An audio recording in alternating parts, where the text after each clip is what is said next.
कोकणातल्या ह्या बीचवर तुम्ही कधी गेलाय का? तर हे कोणते बीच आहे ते जाणून घेण्यासाठी व्हिडिओच्या शेवटपर्यंत नक्की राहा.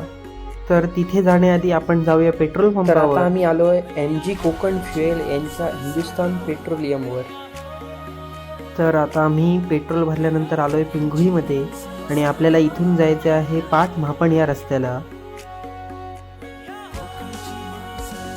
आणि हे आहे पाटगाव आणि ते आहे माऊलीचे मंदिर आणि माऊली देवीच्या मंदिराकडून आम्ही असे पुढे चाललो आहे म्हापणच्या दिशेला.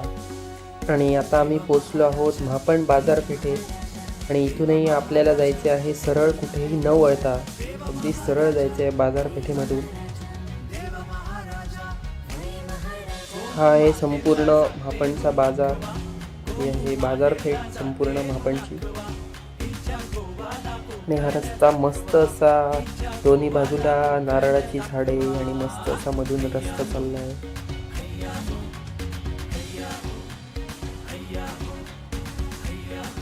आणि हा आता चढाव काढल्यावर आपल्याला जायचे आहे ते उजव्या बाजूला एक रस्ता गेला आहे. त्या रस्त्याला हा रस्ता जातो निवतीला आणि आपल्याला निवतीलाच जायचे आहे. आणि इथून आपल्याला उजव्या साईडला वळायचे आहे.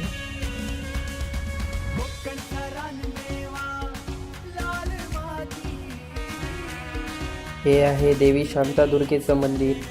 ही मापणची ग्रामदेवता आणि हे तिचे मंदिर. आणि हे आहे सिद्धेश्वर महादेव मंदिर. आणि हा असा मस्त असा परिसर आहे जो निवतीला जाताना आपल्याला मिळतो, निवती समुद्रावर जाताना आपल्याला मिळतो. असा सुंदर असा परिसर आहे एकदम. आणि संध्याकाळी जाताना त्या रस्त्यावरील जे दृश्य असतं ते अधिकच विहंगम असं असतं.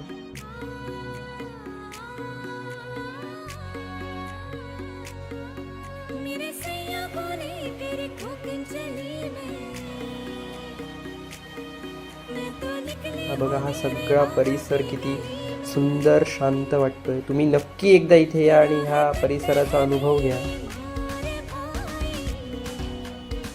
हे छोटे छोटे रस्ते आणि ही घरं एकदम मस्तच.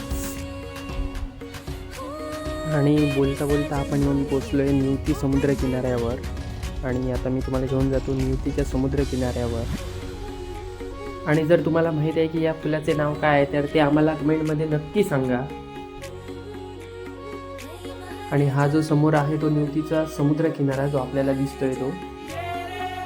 आणि हे आम्हाला मिळालेलं खेकड्याचं पिल्लू ते आमच्या मित्रांनी पकडलेलं तिथे छोटंसं क्यूटचं. आणि हा निवतीचा समुद्र.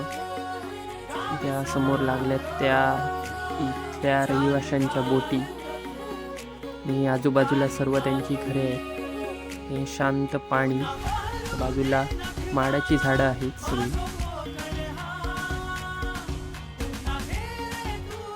आणि हे आम्ही केलेलं रेखीव काम.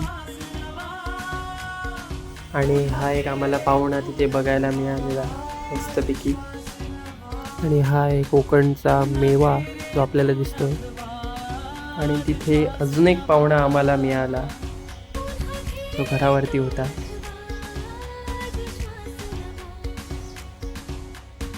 आणि आम्ही आता सुरुवात करतोय आमच्या परतीच्या प्रवासाला. तर हे आहे आमच्या परतीच्या प्रवासातील काही दृश्य.